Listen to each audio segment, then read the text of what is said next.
नमस्कार साथियों, स्वागत है आप सभी का चैनल पर। मेरा नाम है कौशल कुमार और मैं आशा करता हूं आप सभी लोग अच्छे हो गए और स्वस्थ हो गए। तो दोस्तों, हम हिस्ट्री की सीरीज कर रहे हैं प्राचीन भारत का इतिहास। जी हां दोस्तों, इसमें हमने आपको जैन धर्म प्रारंभ कर दिया था और यदि आपने वो नहीं देखा है, पिछली वीडियोज नहीं देखे तो आप प्लीज उनको देखते रहिए और हमारे चैनल से जुड़ जाइए यूपीएससी और पीसीएस की तैयारी के लिए।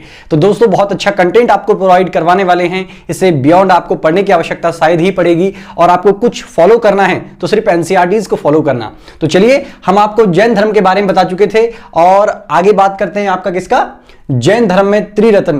तो जी हां, जैन धर्म में त्रिरत्न हैं जिनके आधार पर ये पूरी की पूरी शिक्षाएं मिलती हैं जैन धर्म के अंदर।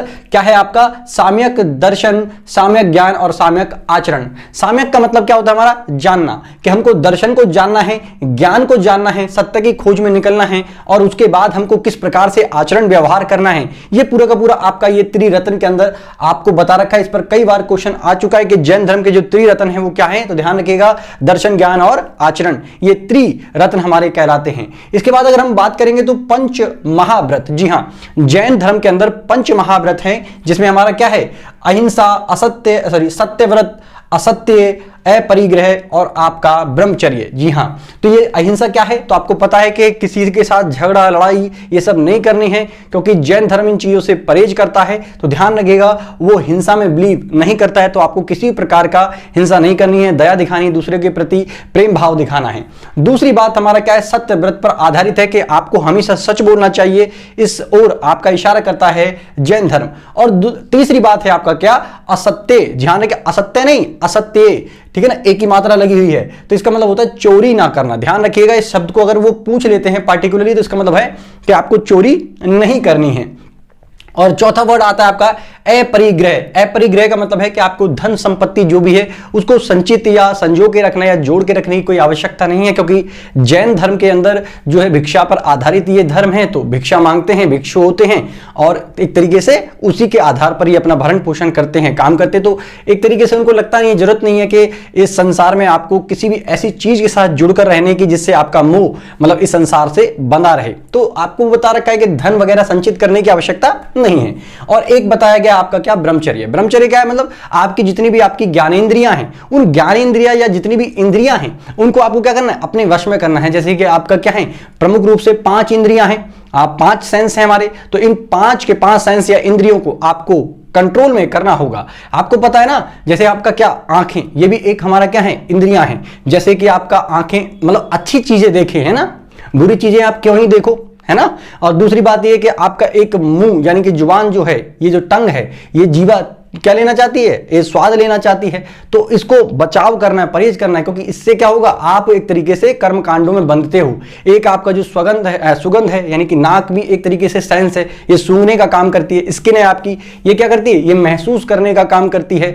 तो इस तरीके से, और एक आपका रह गई ये ईयर यानी कि सुनने का काम करते हैं। तो इस प्रकार से ये 5 सेंस हैं जिन पर आपको क्या करना है, नियंत्रण में आना है। यानी कि आप इनके बस में आकर काम ना करें बल्कि इनको अपने कंट्रोल में करें। जैसे आपका मन करता है, कहते हैं ना कि मेरा मन कर रहा है कि चाउमीन खाने का, आइसक्रीम खाने का, तो ये मन को बस में करने के लिए इन्होंने बताया कि इंद्रियों पर आपका काबू होना चाहिए। चलिए आगे बात करते हैं कि जैन धर्म की मान्यताएं क्या हैं। तो ध्यान रखिएगा, अभी मैं जैन धर्म की बता रहा हूं, फिर नेक्स्ट वीडियो में आपको बुद्ध धर्म के लिए भी मतलब बौद्ध धर्म के लिए भी हम लेके आएंगे। तो इनमें क्या क्या समानताएं और असमानताएं हैं वो देख लीजिएगा, मतलब इनकी विशेषताओं को याद रखिएगा और बौद्ध धर्म की विशेषताओं को याद रखिएगा, तो अंतर अपने आप ही आपको स्पष्ट हो जाएंगे। चलिए सबसे पहले बात कर लेते हैं कि जैन धर्म की क्या मान्यताएं हैं। तो ये ईश्वर में बिलीव नहीं करता है। जैन धर्म जो लोग हैं, जैनी जो लोग हैं, ये ईश्वर की मान्यता नहीं देते हैं। तो ईश्वर में इनका बिलीव नहीं है। जब ईश्वर में बिलीव नहीं है तो जाहिर सी बात है कि पूजा पाठ का जो कर्म कांड है उससे भी मतलब तरीके से परहेज करते होंगे। तो ये पूजा पाठ में भी कोई खास बिलीव नहीं करते हैं।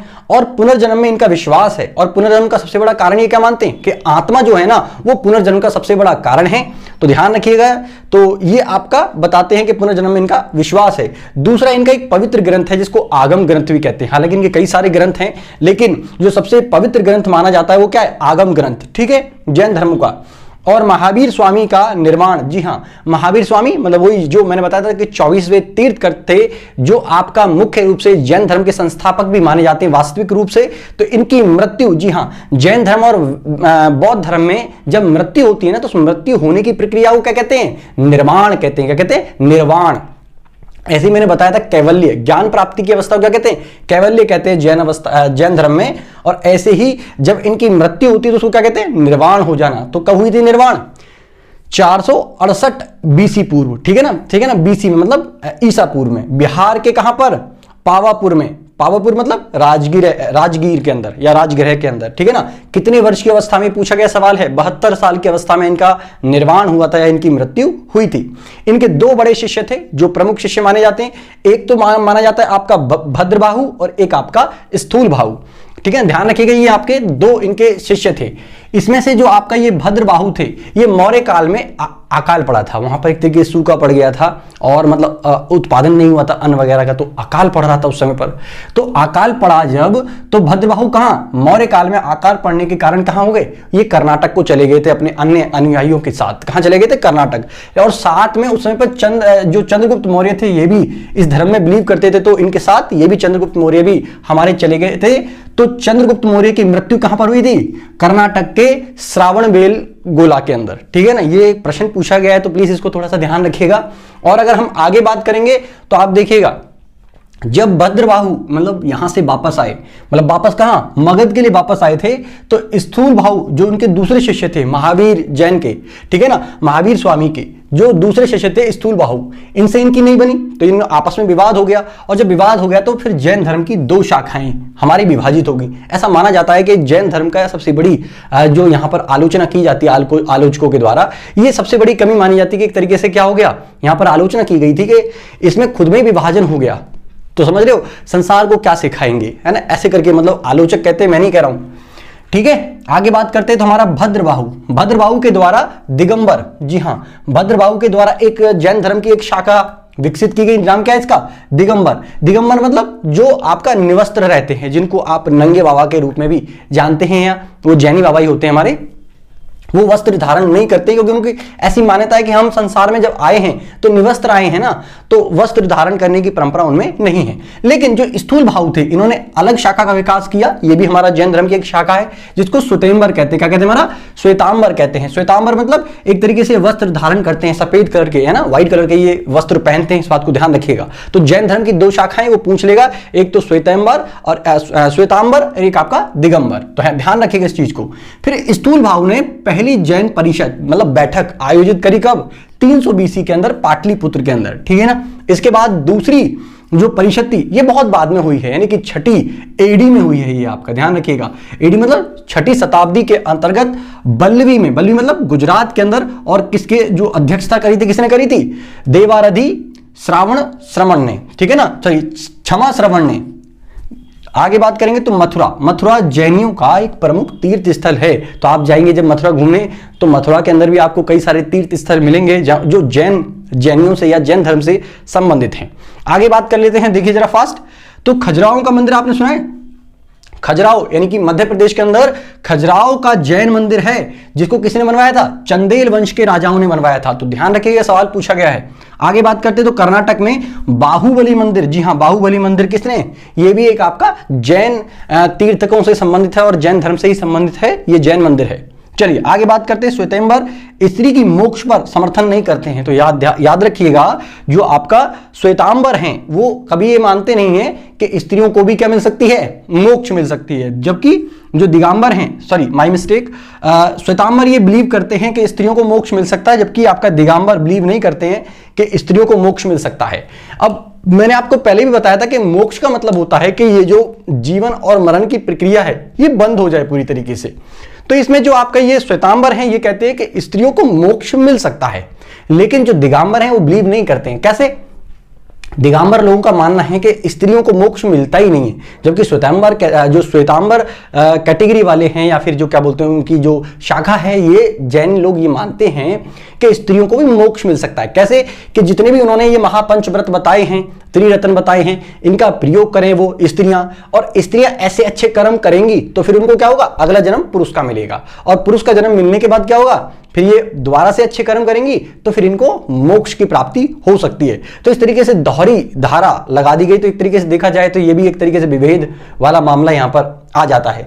जबकि वो बताते हैं कि जो पुरुष लोग हैं ना, उनको ऑटोमेटिकली मतलब वो अच्छे काम करेंगे तो उनको क्या मिल जाएगा, एक ही जन्म के बाद मोक्ष की प्राप्ति हो सकती है। बट स्त्री को पहले पुरुष का जन्म लेना पड़ेगा और उसके बाद उनको मोक्ष मिलेगा। चलिए, इस प्रकार की मान्यताएं हैं धर्म की, तो इसमें ज्यादा बातें क्या ही करनी है, धर्म की बातें हैं। चलिए आगे बात करेंगे। तो हमारा क्या, तीर्थकर के नाम, ये हमारे जैन धर्म से संबंधित प्रमुख तीर्थकर हैं। और इसके बाद करेंगे इनके संबंधित कुछ चिन्ह, जैसे हमारे ऋषभदेव, ये सबसे पहले तीर्थकर थे, ध्यान रखिएगा। तो ये हमारे ऋषभदेव हैं। इनका क्या है, सांड, जी हाँ, सांड जो होता है इनका एक क्या है, चिन्ह है। ये ऐसे ही हमारे क्या है, अजीतनाथ, इनका हाथी है। और एक है आपके संभव, इनका जो चिन्ह है वो घोड़ा है। और एक है आपका क्या, संपार्श्व, इनका जो आपका चिन्ह है वो क्या है, स्वास्तिक है। स्वास्तिक मतलब समझते हो ना, ऐसे करके आप पूजा पाठ करते समय भी बनाते होगे। ये जो चिन्ह आप देख रहे हैं इस प्रकार से, है ना, बनाते हैं ना। अगर गलत बना दूं तो थोड़ा सा मिस्टेक हो जाए तो यार क्षमा करना, कहीं मेरे पे आरोप लगाने लग जाओ आप लोग, ठीक है ना। तो इस प्रकार का जो चिन्ह होता है इसे स्वास्तिक कहते हैं। वो इनका संपार्श्व का चिन्ह था। और शांति का हिरण नामी का जो था आपका क्या, नीलकमल। और ऐसी अरिष्टनोमी का जो चिन्ह था वो शंख था। और पार्श्वनाथी, यहाँ ध्यान रखिएगा, पार्श्वनाथी 23वें तीर्थकर थे, तो इनका आपका सर्प क्या था, इनका चिन्ह था। और ये हमारे 24वें तीर्थकर थे, महावीर स्वामी, जिनका जो चिन्ह था वो क्या था, सिंह था।